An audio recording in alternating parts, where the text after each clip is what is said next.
Nag-iinarte kasi itong si Bato. Hindi ko alam kung anong pinag-iinarte nitong Bato de la Rosa na to. I mean seriously, I mean bakit? Why is this guy so affected? Neda! Anak kayo ng tipaklong dyan sa Neda.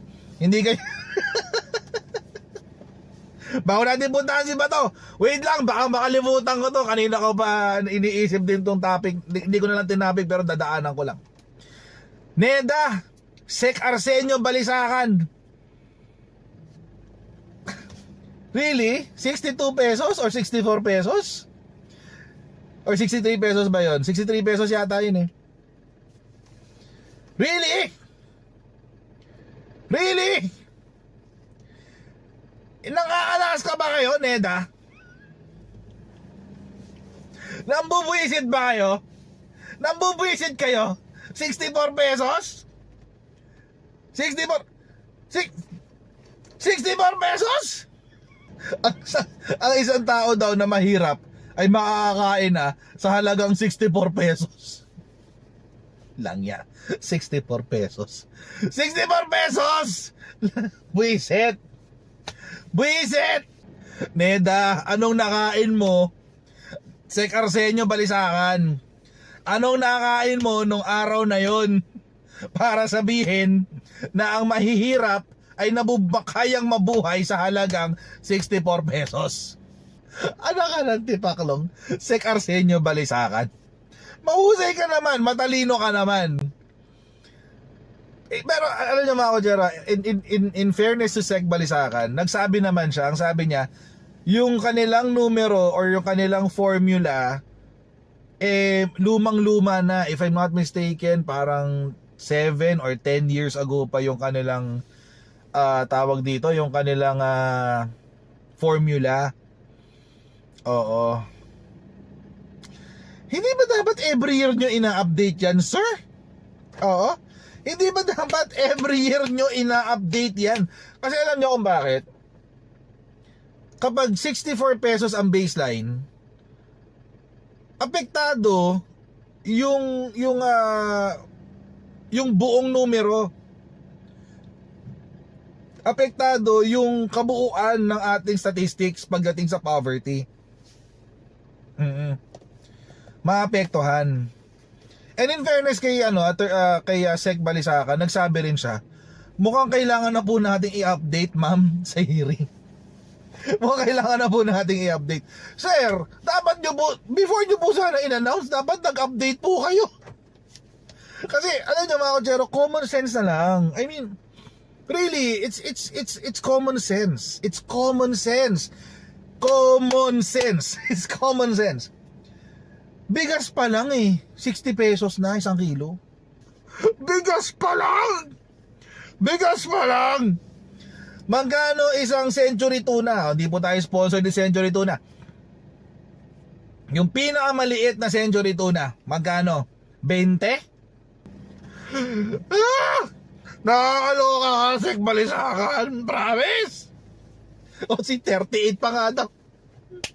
Mali pa ako nagsabi. 38 pa! Ano tipaklong naman? Common sense na lang kasi yun common sense. Matalino na naman si Sek Balisacan. Mahusay yan, mahusay si Sek Balisacan. Sana sinabi na lang niya, sana hindi na lang niya sinagot. No, sana sinabi na lang niya, hindi po updated yung ating numero. I don't have that right now. We are in the process of updating our numbers, etc. etc. Kaysa yung magbabato ka ng numero, 64 pesos, tapos sasabog. Para ang nagpasabog ng granada sa sarili mong paa. Challenge, sana meron nag-challenge kay Sek Balisacan. Sir, Sek Balisacan, sana po try nyo isang araw. Kumain kayo, mabuhay kayo sa 64 pesos. Isang araw lang. Isang araw lang po, sir. Baka wala ka na ibang kakainin. Baka meron ka lang agahan na isang sardinas tsaka isang dalawang tinapay, tapos sa tanghali ganun din, tapos sa hapunan tubig na lang. sa hapunan tubig na lang. Oo, ganun. Or pwede yung sinabi din ni ate dito, ano pangalan ni ate? Nalampasan tuloy. Ayan, maghapon ang kakainin mo bigas at asin. Yun ang kakainin mo. Bigas at asin. Diyos ko naman. Magkano na pinakamurang pagkain sa Jollibee? 50 pesos. Jollibee. Yung isang spaghetti. Yung isang spaghetti, isang serving ng spaghetti. 50 pesos. Diyos ko naman, segbalisakan. Sana lang talaga,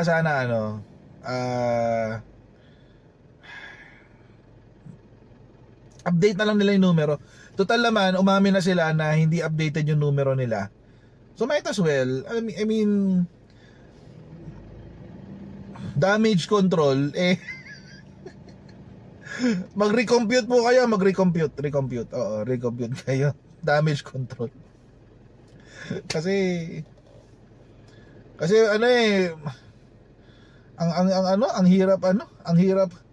ang hirap sakyan, sir. Gusto ko man kayong suportahan, kaso ang hirap sakyan. Oo, ang hirap sakyan, sir. Oo. 64 pesos.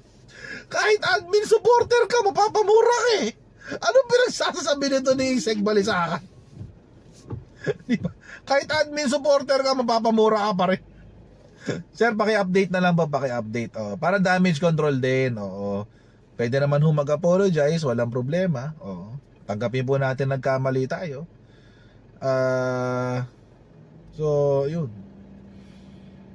Ano lang, let's update na lang po. I-update na lang po natin yung mga numero natin. Kanin at amoy ulam daw. Sino to? Si Splash Brothers. Kanin at amoy ulam. Napapanood ko yan dati kay kay Andrew E. Mga pelikula ni Andrew E dati nakasabit yung bangus o yung tinapa. Nakasabit yung tinapa, tapos aamoy nila Jano Gibbs, sino ba to isa? Yung nanay ni Barreto, yung tatay ni Barreto. So yun, Dennis Padilla, si Dennis Padilla. Yan. Yung kay Babalu, di ko inabutan niya. Hindi ko naabutan yung kay Babalu. Oy, naglalabasan mga edad. Naglalabasan mga edad nila. Oo, kasi yung ang reference ko, Andrew Ine. So medyo 90s na. Medyo 90s na yung reference ko, guys. Anyway, si Dolby din daw meron. Naglalabasan mga edad natin dyan. Oo, kalmahan nyo lang. Anyway. Okay, move on tayo kay Balisakan. Tama na. Kawawa naman. Alam nyo mga Kojero, si Sek Balisakan, mahusay talaga yan. Oo, mahusay talaga yan. Ano lang talaga, baka nagkamali lang talaga siya dito sa numero niya dito. And in fairness to the guy, inamin naman niya na yung mga yung mga numero nila is luma. Oo, luma yung numero nila. So yun. wala tayong at least umamin, di ba? At least umamin. Doon na lang natin At least merong integrity na umamin sa kanilang pagkakamali, and let's give them a chance. Let's give them a chance. Bawi-bawi na lang po, Sek Balisakan, Bawi-bawi na lang. Anyway, going back. Punta na tayo kay Bato. Kasi mga Kojero, meron kasing may kabalbalan na naman na sinasabi si Bato. Ito sabi ni Bato, pakita ko sa inyo. Ayan. Bato claims Marcos admin is working with leftists, yellows versus Duterte. Naman. Ito naman si Senator Bato. Grabe naman siya. Ano bang nakain nyo ngayong araw na to? Para mag-isip ng ganyan. Sen, kalmahan mo lang. Sen. Oo, kalmahan mo lang. Baka magka-wrinkles ka na sa bunbunan mo. Kakaiyak tungkol sa ICC. Sabi ba naman niya? Sabi niya, Senator Bato said he feels like people from the administration of President Ferdinand Marcos Jr. are actively working with the leftists and yellows to pin down former President Rodrigo Duterte and his allies. Really? Oh, really? No. Oh, really? Ito si Sen, alam mo, masyado kang naaaning dahil sa iyong kaso diyan sa saan ba to? Sa ICC. Kalmahan mo lang, kalmahan mo. Kung ano-ano nang iniisip mo, baka yung wrinkles natin umabot na hanggang sa batok, oh. Parang umiikot na hanggang batok. O, kalmahan mo lang, kalmahan mo lang. Sabi, isipin mo, there seems to be, sabi niya, I really can feel it, that there is an alliance between this government, mga makakaliwa, at mga yelo. Nagkakasama-sama na sila just to pin down the Duterte people. So it pains me a lot. O, ganun. Kung di ba kayo nang walang hiya Kampanya pa lang. Bumibira na si Digong kay PBBM. Hindi, candidate pa nga lang sa pagkapangulo Binibira na ni Digonggong si PBBM. Kandidato pa lang.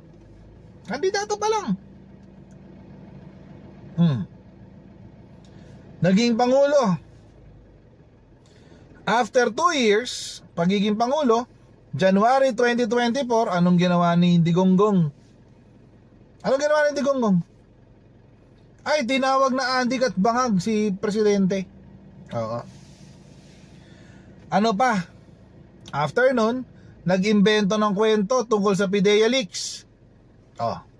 Tapos, nag-imbento ng kwento tungkol sa pulburon video na napaka-scripted at halatang peke. Ano pa pagkatapos nun? Nagkaroon bigla ng katibinag na merong 150 na USB. Siguro kada USB isang pirasong video lang ang meron dun. Sige nga, labasan nga ng 150 na USB. Kung hindi nyo minalang hiya yung presidente, malamang sa malamang yung suporta ng mga loyalists, yung suporta ng mga independent at mga neutral, nasa inyo pa rin. Nasa inyo pa rin. Malamang sa malamang, kung hindi nyo minalang hiya si presidente, karamihan ng mga loyalista, magtatanggol pa rin kayo. Kaso binalanghihan nyo Malamang sa malamang kung di nyo binalanghihan si presidente, hindi mata-turn off sa inyo yung mga independents. Oo, malamang sa malamang. Kaso binalanghihan nyo yung presidente. Nakaka-turn off nga naman yun. Former president gustong makabalik sa poder ng kapangyarihan sa pamamagitan ng anak, kaya winawalang hiya ang kasalukuyang presidente. Diba? It makes sense Kaya yung mga independents ayaw sumunod. Ayaw kayong sakyan. Kasi ganun yung diskarte nyo. Ang pangit. Ang swangit, men. Swangit. Sobrang swangit. Tapos ito. Sinong ginamit nila para tirahin yung intelligence funds? Sa Office of the Vice President at Department of Education. Di ba yung mga Makabayan block? Alam mo, Senator Bato, kahit walang gumamit sa Makabayan block, sabihin natin meron. Sabihin natin ganun. For the sake of argument, sabihin natin meron. Pero kahit walang gumamit sa Makabayan block, hate kayo ng Makabayan block. Hindi kailangan may gumamit sa kanila para awayin si Sara. No, that's the wrong assumption. That's the wrong assumption. Kahit na hindi magkaroon ng backer. Ayan. kahit hindi magkaroon ng backer ang Makabayan Block, galit na sila sa Duterte. Galit na sila dun. Wala nang ano yun, wala nang question mark dun. Oo. Kaya walang ano, it's not even supposed to be part of the discussion. Hindi na dapat pinag-uusapan pa yan. Kasi galit naman talaga Makabayan Block sa mga Duterte. Kahit anong mangyari. Kasi sabi pa ni Bato, sinong ginamit nila para maghanap ng witness na bumaliktad, mag-execute ng affidavit laban sa amin ni former President Duterte sa ICC? Yung attack dog na si Trillanes ginamit nila. Galit na rin naman sa inyo yun noon pa. Galit na rin sa inyo yun noon pa. Nakaupo pa si Digong, senador pa si Antonio, si former Senator Trillanes, binibira na kayo noon dahil sa tokang. 2017 siya nag-file ng kaso sa ICC. 2017 pa. So it's hindi ko naiintindihan tong pinanggagalingan ni Bato. Hindi ko naiintindihan. Matagal nang galit. Naglabas nga ng statement si Trillanes, di ba? Recently. Sabi niya na something to the effect of pointless na sabihin na tinitira niya ang mga Duterte kasi matagal na niyang ang goal daw talaga niya ay pabagsakin ng mga Duterte. Something to that effect. So, it's not a question. Yung mga nire-raise ni Bato de la Rosa these are very, very obvious situations or people who are already angry with the Dutertes. At sinong nagtatanggol sa mga Duterte? Lalo na dyan sa confidential fund na yan. Sino nagtanggol kay Sara nung panahon na binibira siya? Dinidiin siya dyan sa corruption ng confidential fund. Sino nagtanggol sa kanya? Office of the President. Mahiya-hiya kayo, Senator Bato. Office of the President ang nagtanggol kay Sara Duterte. Sino pa? DBM. Naglabas ng statement ang DBM, naglabas ang statement ng Office of the President na pinayagan nila yung pag-transfer ng pondo. It's from the contingent funds, sabi nila. Tapos sasabihin mo, ganun na lang, nakikipagtrabaho sa Makabayan Block. ICC. Actually, mga kochero, even the loyalists gusto na nilang papasukin ng ICC. Ako personally, I think walang jurisdiction ng ICC sa Pilipinas. Ako personally. Pero sa kung paano tumatakbo, walang nagpa-file ng kaso kay Digong dito sa Pilipinas eh. So paano siya mapoprosecute dito? Hanggang walang nagpa-file ng kaso eh. So might as well, let ICC do its job. Wala nagpa-file ng kaso eh. Anong gagawin? Yon. Ibig natin sabihin, mga kochero, pero sino man nagsabi na hindi kami makikipagtulungan sa ICC? Di ba si BBBM din? Although mga kochero, sinabi, wala din naman siyang blanket denial na sinasabi niya na hindi natin mapapasukin ng ICC. Hindi katulad nung panahon ni Digong na bawal talaga. Oo, walang makapasok from the ICC sa Pilipinas. Hindi ganun. This time it's different. Na hindi sila maikipag-cooperate pero hindi rin nila pipigilan. So parang hands off talaga. Bahala kayo dyan. Parang ganun ang nangyayari ngayon. Tapos ang dahilan niya, si NICA Director Ricardo De Leon ang naikipagtrabaho daw actively laban sa mga Dutertes. Anong ebidensya? What's the proof?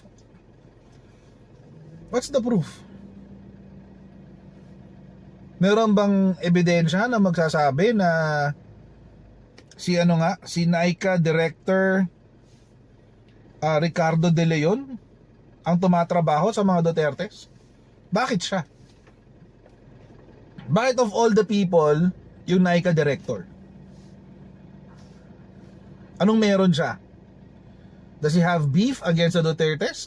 I don't know. Eh, nakakatawa pa to. Alam nyo mga kotsero, itong sitwasyon ni Bato, all of this mga kotsero ay umiikot lang dahil umiikot lang to sa isang issue. At yung issue na yan mga kotsero, yung ICC lang yan. Nakakatawa nga kasi pati yung yung quad hearing, binira niya pati yung quad hearing niya. Panoorin niyo to. Wait, saan na yan? Yan, panoorin niyo to. Dismayado si Senador Ronald Bato de la Rosa so amunoy pagiging oportunista ng ilang mga kongresista na bumubusisi sa war on drugs ng Duterte administration. Ikinalungkot ni de la Rosa ang mabilis na pagbaliktad o pagiging balimbing ng mga dating supporter at tagapagtanggol ni dating Pangulong Duterte. Si Men Corvera sa balitang yan. Tinawag na oportunista ni Senador Ronald Bato de la Rosa ang ilang kongresista na nag-iimbestiga sa war on drugs ng Administrasyong Duterte. Kung dati raw pinupuri ang kampanya laban sa illegal na droga, ngayon bumaligtad na. For those who are so fast in changing their stand, in changing their views, and changing their everything, all I can say is that these people are so opportunistic. Opportunistic agad? They forget their principles. Mas pinaprioritize nila yung opportunity. Whatever that opportunity is, sila lang nakakaalam. Nauna nang bumuo ng quad. Wait lang, Bato. Senator Bato. What do you mean opportunistic? Alam niyo mga kotsero, politics really, sa totoong buhay, ang politika, puro oportunista talaga dyan. Given na yun. Si Bato de la Rosa nga, naging senador dahil oportunista siya eh. Bakit? Sinamantala niya na presidente, si Digong, bago siya tumakbong senador. Kung hindi presidente si Digong, hindi siya maikilala bilang chief PNP. Ganon din si Bongo. Nagtataka nga ako, ba't nanalo ang senador yung dalawang yan eh. Oportunista din naman sila. Nagkataon lang, the opportunity right now is not with you. Wala sa iyo ngayon yung opportunity, Senator Bato. At sana mga kotsero, wag nilang sabihin na yung mga nagbago ang isip ay oportunista. Kasi mga kotsero, ako personally, nagbago yung isip ko dyan sa war on drugs. Bakit? Kasi, na-realize ko, it's bad enough that there are 6,000 people dead. Ito yung sa sa mga engagements, sa mga enkwentro laban sa pulis. 6,000 ang patay sa tatlong taon. 3 taon lang 'yon, guys, ha. 6,000 ang patay sa 3 taon. Yun yung sa active, yun yung sa mga engagements nga, sa engagements. Enkwentro. Hiwalay pa yung 16,000. 16,000 mga kots. 16,000 yun. Napakarami nun. Hiwalay pa yung 16,000 na namatay because of drug-related crimes. Ito mga kotsero, yung pinatay ng riding in tandem, natutokhang, yun yung 16,000 na yun, na hindi agents of the state ang pumatay. So ako, questioning ko ngayon yung moral mo, Senator Bato. At naaatim mo yun. Bilang arkitekto ng war on drugs, paano mo naaatim yun? Natutulog ka gabi-gabi, hindi mo ba naiisip na higit sa 20,000 ang namatay dahil sa tokhang mo? Kaya ka nga may kaso sa ICC. And now, mga kotsero, nagtataka ako kung bakit siyang nginig ng nginig. Kasi kung wala naman siyang sala, ba't ayaw niyang harapin ng ICC? Ulitin ko lang. Kasi, and I'm sure sa mga regular sa channel ko, narinig nyo na to. Isa dun sa 16,000 na namatay because of vigilantism and other drug-related crimes, tatay ng kaibigan ko. Isa dun sa 16,000 na yun. Nagbabantay lang ng tindahan. Nagbabantay lang ng kanyang sari-sari store. Biglang merong bumaba na merong dumaan na 4 na motor. Pinagbabaril siya sa tindahan nila. Isa doon sa 16,000 na yun. Ganun katindi yung war on drugs, guys. Alam nyo ba siya pinatay? Pangalan niya nakuha sa box. Merong siraulo na naglagay ng pangalan niya doon sa anonymous box, yung anonymous box sa mga munisipyo. Yung i-drop box mo yung mga pangalan ng mga drug user, drug pusher, etc. etc. Hindi na verify. Pinatay. Ganun kasimple. Ganun kasimple. Hindi man lang verify yung info. Tapos maririnig mo kay Duterte, sasabihin niya, kill them all. Nyeta ka. Sorry Lord, pero hindi mo mapigilan magmura eh. Ganun. Ganun yun. Ganun kalala yun. 16,000 yun, guys. Bakit natin nalaman 16,000? Dahil kasama sa accomplishment report nung 2017, yung 16,000 na numero na yun. Accomplishment report. Ang ebidensya na umabot sa Supreme Court. Ganun katindi yun. Ganun katindi yung war on drugs. Mga kotsero, walang, ay Diyos ko. Tapos at tatawagin yung mga tao nag-iimbestiga ngayon sa war on drugs as opportunists. Come on. Oh, come on. The audacity. The audacity. 16,000 in a span of 1 year. Kasi 2016 to 2017 eh. 2017 accomplishment report yun eh. 2018 lumabas sa Supreme Court. Ang Kamara para mag-imbestiga sa issue ng umunay extrajudicial killings, war on drugs at issue ng Pogo. Sabi ni De La Rosa, nakakalungkot na ang bilis magbago ng mga mambabatas na dati ring supporters at tagapagtanggol ni dating Pangulong Duterte. Nakakalungkot isipin talaga. Kung gano'n siya kabilis noon, they are singing hallelujah to us for thank you for the drug war, thank you for the peace and order, thank you for the tranquility, thank you for keeping the streets safe from the drug menace. Thank you and thank you, bow and bow. Ngayon, you are the villain. Bakit kayo nagkandak ng war on drugs? Bakit niyo ginawa yan? Mali yung ginawa ninyo. Mali talaga kasi ang dami niyong pinatay. Ang promise nyo nga 3 to 6 months wala nang drugs eh. Di ba yan yung pinramis nila? Yan yung pinramis nila ni Digonggong tsaka yan si Bato. 3 to 6 months wala nang drugs sa Pilipinas. Awa ng Diyos, 2028 na, may mga nahuhuli pa ring drugs. May mga nahuhuli pa ring pusher. Sasabihin nung una, you're singing praises to the war on drugs, etc. etc.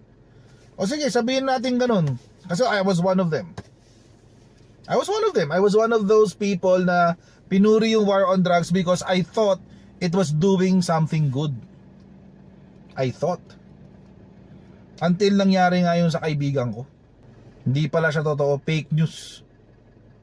Ganun kabilis magbago ang tao. Ganun kabilis. Aminado si De La Rosa na masama ang kanyang loob dahil tila nagtaksil rin ang mga opisyal ng gobyerno para magbigay ng mga impormasyon sa mga dayuhan at tinalikuran na ang mga pulis na nagbuwis ng buhay para lumaban sa mga drug lords at iba pang nasa likod ng drug operations. So sad for me. So sad talaga na gano'n nangyari. Just because of politics, gano'n na lang yung ating pagtingin sa ating kapwa Pilipino na nagbuwis ng buhay para sa ating inang bayan. Gaganunin na lang natin. Ipagkakanulo na lang natin sa mga foreigner, ipagkakanulo lang natin sa mga dayuhan yung ating mga kababayan na Hindi naman kababayan, kayo lang. buong buhay nila ay dinedicate nila sa ating inang bayan. Iginit naman ng senador na paulit-ulit na ang pagdinig sa isyu ng extrajudicial killings kaya nakapagtatakang muli itong binuhay ng Kamara. Malinaw umanong hindi patas sa investigasyon dahil kung gusto ng patas na pagdinig, sana ipinatawag din ang mga opisyal ng gobyerno na nagsagawa ng operasyon noon gaya ng ginagawa nila sa Senado. Hoy, Bato! Iniimbita kayo ilang beses. Ikaw tsaka si Digonggong mismo, kayong dalawa mismo ang pinapapunta sa hearing ng lower house. Tinatanggihan nyo palagi. Sinabihan pa nga ni Bato na hindi ako pupunta dyan kahit anong mangyari, hindi ako pupunta dyan. The nerve! The audacity! My goodness! Ang medyo matigas ang Kung gusto nila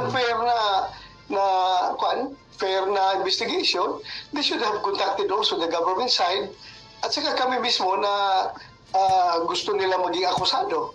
Kinuntak sana nila kami pero wala man ginawang contact na ginawa. Walang ginawa. So, paano sila magkakap ng fair investigation? Kung fair objective investigation, kung hindi na kinuntak yung mga pulis, ang mga allegedly involved sa sabi nilang EJK. Yung iba nga nakakulong na. Wala narinig na ganon. May Ann Corvera para sa Mata ng Agila, matatag, matapang. Goodness. Yung ibang kang pulis nakakulong na eh. Yung ibang pulis nakakulong na. Dahil convicted na sila sa war on drugs. My goodness. Gaslighting is life. Gaslighting is life. Grabe. Ibang level yung ginawa ni Bato na yun. Siguro wala nang balak tumakbo yan sa 2025. Feeling ko lang wala na siyang balak tumakbo sa 2025. Sinisira na niya ang kanyang political career. Feeling ko lang talaga. Diyos ko. Hindi ko gets, hindi ko naiintindihan kung saan nila hinuhugot yung tigas ng mukha talaga. Nakakatulog kayo ng mahimbing noon, Senator, na merong more or less 20 to 30,000 na namatay dahil sa inyo. Hindi ako hindi maarok ng isip ko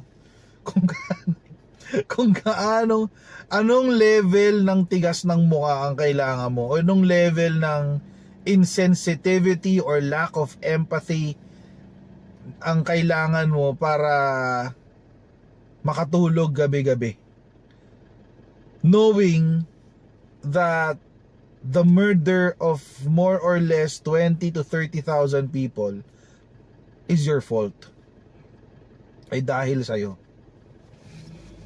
Paano nyo kinukumbinsi yung sarili nyo na tama yung ginawa nyo? Na lahat ng yon ay drug addict, lahat ng yon ay drug pusher, lahat ng yon ay drug lords? Hindi lahat ganun eh. Hindi lahat addict, hindi lahat pusher, hindi lahat drug lord. Hindi lahat eh. Yun nga yung masaklap dun eh. Parang hindi nila inimbestigahan maayos. Parang hindi pinag-aralan.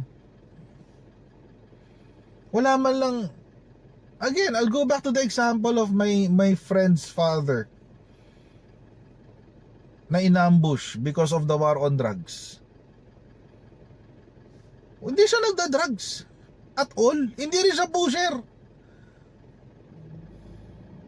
Ang binibenta niyang durog na paminta. Sari-sari store. Ang binibenta niyang crystals, tawas. So how do you do it? I mean, ibang level, man. Ibang level ng tigas ng mukha ang kailangan mo para makatulog sa ganun. Sa pulburon, binibenta nilang pulburon yung gawa sa gatas. Yung isang bata, si Kian De Los Santos.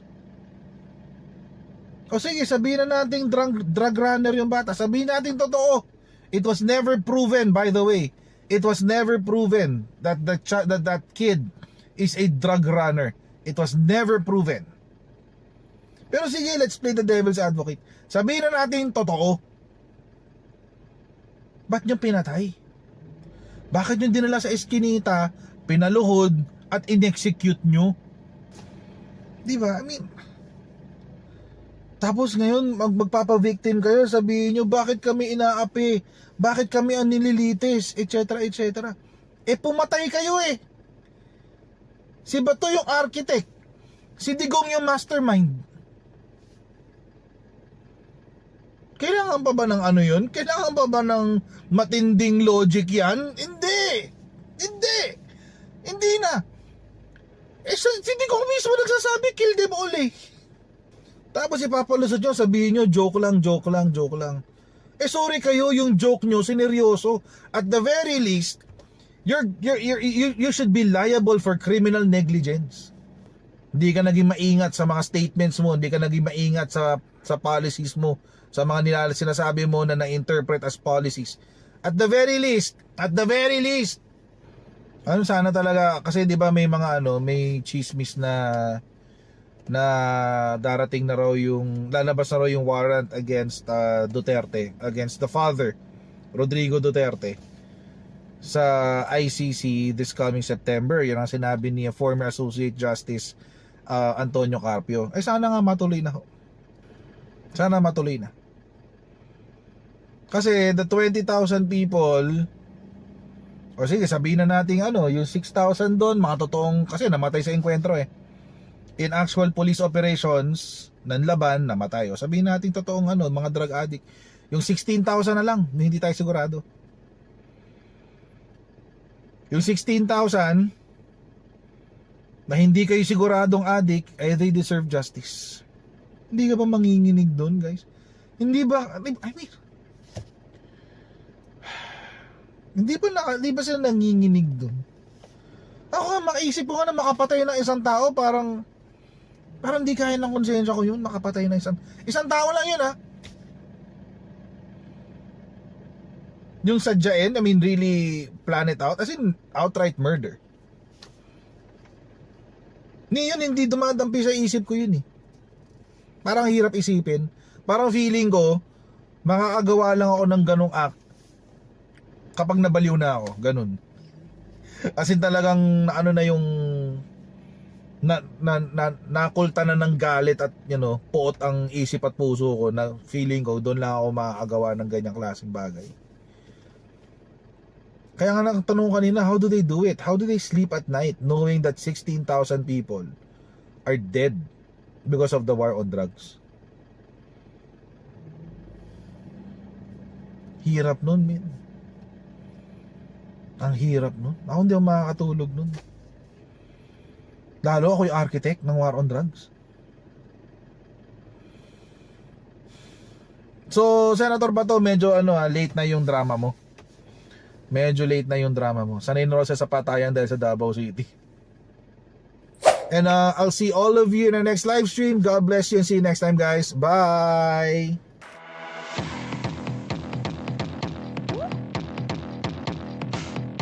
Ganun. Huwag natin gawing tanga mga Pilipino. Mas maganda kasi nasa lugar ka ng tama kaysa yung pinipilit mo yung pagkakamali.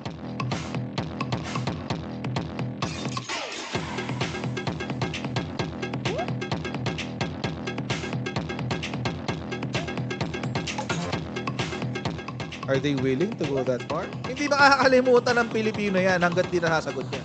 Sino ngayon nagsasabi ng totoo?